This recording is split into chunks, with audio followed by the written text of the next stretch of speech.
విదేశీ పర్యటనలో ఉన్న ప్రధాని మోదీ లిమాసోలో జరిగిన భారత సైప్రస్ ఈఓ ఫార్మాలో ప్రసంగించారు.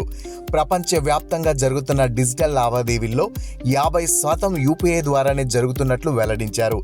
ఈ డిజిటల్ విప్లవం భారత్లోనే గేమ్ చేంజర్గా నిలిచిందని అన్నారు.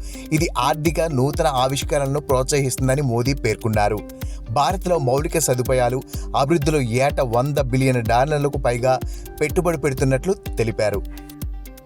फाइनेंशियल इंक्लूजन एक मिसाल बना है. यूनिफाइड पेमेंट्स इंटरफेस यानी यूपीआई के माध्यम से आज विश्व का 50% डिजिटल ट्रांजैक्शन भारत में होता है. फ्रांस जैसे कई देश इससे जुड़े हैं. साइप्रस को भी इससे जुड़ने के लिए बात चल रही है और मैं इसका स्वागत करता हूं.